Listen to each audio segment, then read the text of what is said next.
Members of the Queensland Police Union, thank you for joining me this morning. I'm Shane Prior, President of the Queensland Police Union. The time for change is now.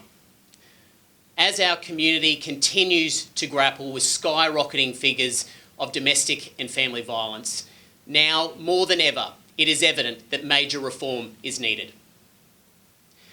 Every member I speak to, no matter where they are in Queensland, tells me that domestic and family violence is the dominant feature in your workday. The frustration has hit a maximum. I feel it every time I go into one of your police stations, and I sense it when I speak to you. I sense that domestic and family violence is draining the satisfaction that you once held for this job.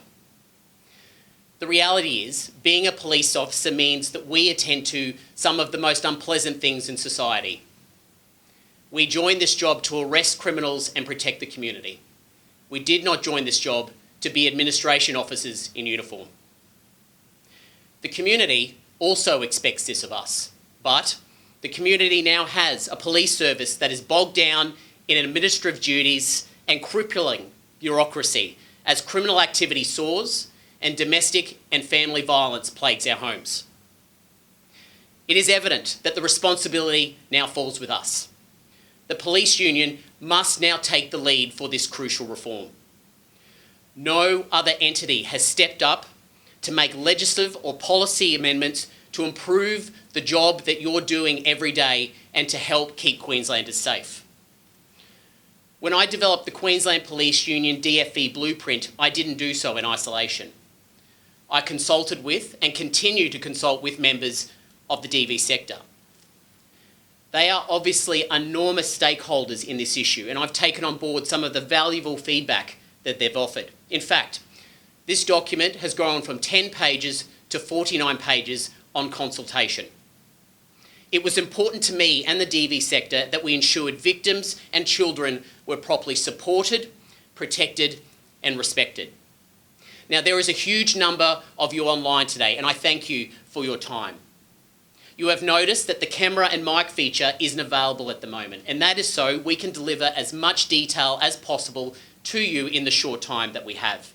Please, however, you will notice that there is a Q&A button. Please type a message, and my team is on standby ready to reply to you.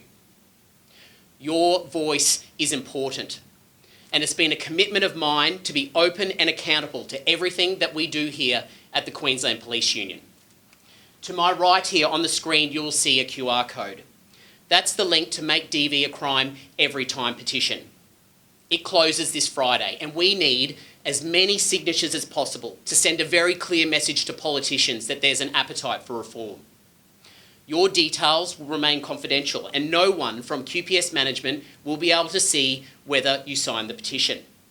A lot of people have told me that they have used their station details when signing the petition as the address. Please sign today before you disconnect. Better still, please share the QR code with your family and friends for this very important reform. Now, I know all of you are busy and probably haven't had time to read the blueprint in minute detail. So here are the key points that are important to you to make your job easier. Of the 6 priorities, I'll be talking to you today about 3. I'll be talking to you about priority 1, priority 4, and priority 5. Priority 1 is a standalone offence of commit domestic violence as well as police protection directions. The very existence of a standalone offence will offer immediate protection to all residents and visitors of Queensland and eliminate the need for civil applications for domestic and family violence protection orders. Why? Everyone will know that it is a crime. There will be a standard across the community. Think of it that everyone in Queensland is governed by the same rules as if they were all issued with an order. You shouldn't need a piece of paper to tell you that you need to be of good behaviour towards your significant other. Just like a criminal offence, police will need to prove the offence beyond a reasonable doubt. But you will not need a willing complainant. Your body-worn camera evidence, as well as investigations at the scene, will be sufficient to meet the criminal standard of proof. Where a crime cannot be proven, but you know that on the balance of probabilities a DV has been committed, you will have the option to issue a police protection direction, otherwise known as a PPD, on the spot, offering immediate protection to those in most in need of care. A PPD could contain any condition currently available in PPNs, police protection notices, or any condition that you see fit. We trust you. We trust you to do your job every day. We trust you to go to these jobs, and we trust you to make the appropriate decisions at the scene. None of the paperwork currently required for a hearing in the Magistrates Court will be required to be furnished. Once issued by a police officer, a PPD will remain in force for 12 months. The onus will then be on the perpetrator to contest a PPD, but they will have 28 days to do so, much like a traffic ticket. Now, why is that important to you? Currently in Queensland, you are going to domestic and family violence, and you are spending anywhere between 3 to 6 hours at any one domestic violence call out. We hope that this process will reduce that to 1 hour. Why this is important to you is that we trust you. We trust you to do your job. You should no longer be required to make an application for a protection order. We know that you're doing an enormously good job, and we know that you know what you're doing at work. Priority 4. Priority 4 is the permit body-worn camera footage as evidence in chief for DV proceedings. Now, the use of video recorded trials, statements, was trialled on the Gold Coast and in Ipswich, and it had a 100% success rate. The video recorded statements can be used as an alternative to oral evidence within Magistrates Court. Now, this has a wide array of benefits, including the victim no longer required to retell her story in court or his story in court, and reduces the time taken by police officers to prepare evidence for the matter. Now, why is this important to you? Simply, you no longer have to take affidavits back at the police station. The time savings are significant. Your statement, in the event you're required to do a brief of evidence, will only be you tendering your body-worn camera footage, hopefully just a page. And finally, priority 5, trial rapid video response to DFV. Rapid video response to DFV allows for a virtual police or other person to have contact with victims of domestic abuse who are not in immediate danger. Victims receive the same service as if a police officer was to attend there in person, but without delay. Now, why is that important to you? Low priority jobs, code 3, code 4 jobs that are routine, could be completed by a specialty workforce in communication centres or equivalent. These centres would be set aside the current model of communication centres and police link. No longer would a police car be required to attend to the job, and it no longer would be visible to the front line. That means less jobs on LCAD. Those are the 3 priorities that are the most important to you. And I'll take some questions now. Shane, a question coming in from the membership is, what has been the cost to members for this campaign? This campaign was unanimously voted on by the executive of the Queensland Police Union. The Queensland Police Union executive are all frontline officers, and they see what is happening every single day on the front line.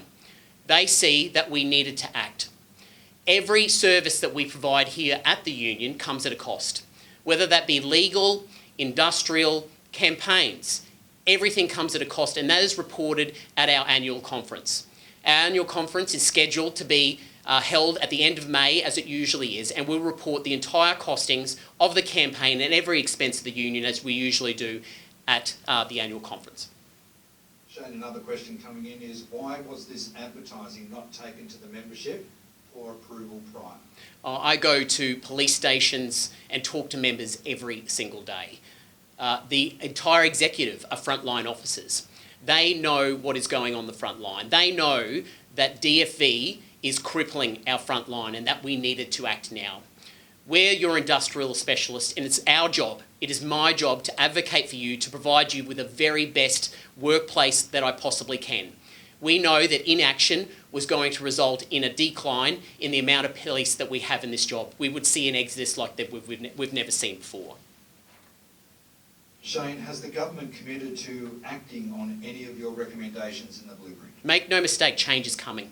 It's coming, and we're working with all sides of politics. We're working with the government, opposition and other parties to make sure that they know that the front line is hurting and the front line needs help now. We're not protecting victims adequately because we do not have the resources all the policies, procedures and legislation to make that. We have also been speaking to the Prime Minister's office because they have taken an interest in the rapid video response. We think that this is a national issue that requires a national response. We will not stop until you have a better workplace and the front line is saved from domestic and family violence. Shane, a very simple question here. Will this campaign work? It has to. Change is needed. Our front line is drained. They are fed up and we need to do something different. We're currently in the 9th year of a DV prevention strategy where we're supposed to be up to recovery. We haven't even left first base of prevention.